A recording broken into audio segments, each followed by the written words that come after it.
Hi எல்லாருக்கும் வணக்கம்.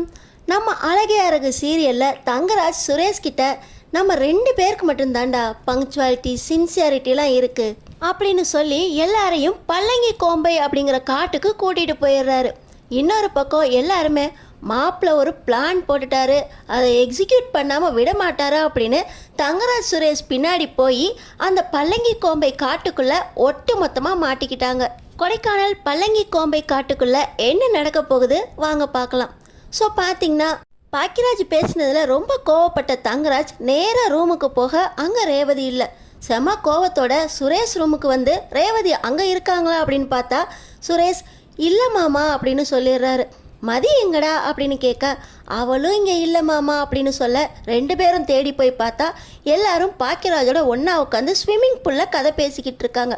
பாத்தியாடா இந்த பாக்கியராஜ் எப்போ பார்த்தாலும் பொண்ணுங்களோடையே பேசிக்கிட்டு இருக்காரடா அப்படின்னு தங்கராஜ் சொல்ல வாங்க மாமா என்ன பேசுகிறாங்கன்னு தான் பார்ப்போம் அப்படின்னு எல்லாரும் போயிட்டு ரேவதி கிட்ட என்ன பேசிக்கிட்டு இருந்தீங்க அப்படின்னு 2 பேரும் கேட்குறாங்க.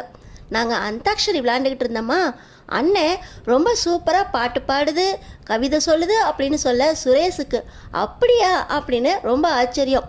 இப்போ நம்ம மலர் சொல்கிறாங்க உங்கள் அண்ணன் லவ் பண்ணுறப்ப நல்லா பாட்டு பாடுவார் கவிதையெல்லாம் சொல்லுவார் அப்படின்னோடனே எனக்கு ஒரு கவிதை சொல்லுனே அப்படின்னு சுரேஷ் கேட்க அதெல்லாம் உடனே கேட்டால் வராதுரா அப்படின்னு சொல்ல இன்னொரு பக்கம் வயிறெல்லாம் எரியுது. பாக்கியராஜை பற்றி எல்லாரும் புகழ்ந்துக்கிட்டு இருக்காங்களே, தங்கராஜ் நேராவது வா ரேவதி தூங்கலாம் அப்படின்னு கூப்பிட்றாரு.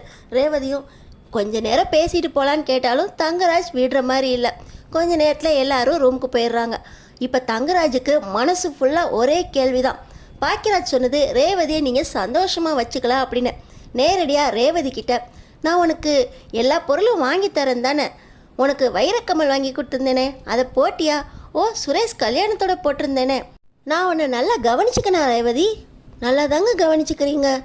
உனக்கு நான் நல்ல புருஷனா ரேவதி? நல்ல புருஷன்தாங்க. அப்புறம் ஏண்டி அவன் அப்படி சொன்னா? யார் என்னங்க சொன்னா? யாரோ என்னமோ சொல்லிட்டு போகிறாங்க. நான் உனக்கு நல்ல புருஷன் தானே? ஆமாங்க.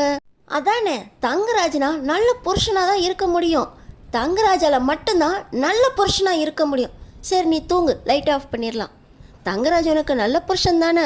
ஆமாங்க அப்படின்னு சொல்லிட்டு தங்கராஜ் பெட்ஷீட்டை இழுத்து மூடிக்க ஐயோ இவர் கூட ஒவ்வொரு நாளையும் கடத்துறதுக்குள்ளே போதும் போதும்னு ஆயிடுதே அப்படின்னு இப்போ ரேவதி கண்ணை மூடிட்டு தூங்க.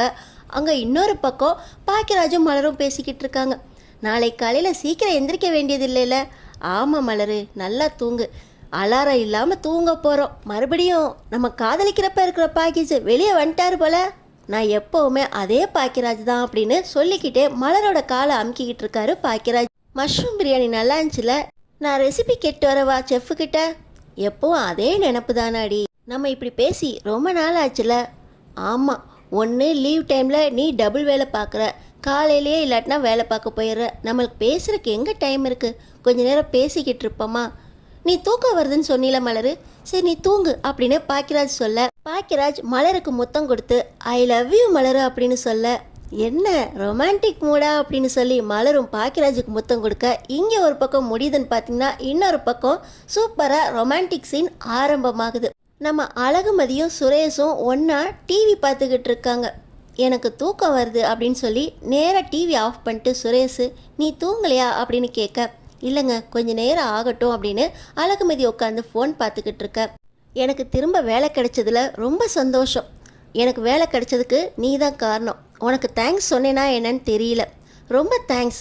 உன் கூட நான் பிரச்சனை பண்ணணும்னு நினைக்கல, மிரட்டி கல்யாணம் பண்ணணும்னு நினைக்கல.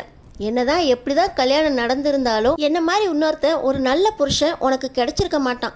என்ன பார்க்குற, நான் உனக்கு நல்ல புருஷன்தான். எவ்வளோ பேசுகிறேன், பதில் பேசுகிறாளா பாரு திமிருக்காரி. நீ என்கிட்ட ஏதாவது சொல்லணுமா மதி? அதெல்லாம் ஒன்றும் இல்லை. நான் குடிச்சிருக்கேன்னு அப்பா கிட்ட எதுவும் போட்டு கொடுத்துருவியா மதி? முறைக்கிறாங்க நம்ம அழகுமதி. போட்டெல்லாம் கொடுக்க வேண்டாம், நான் கொஞ்சம் தான் குடிச்சிருக்கேன்.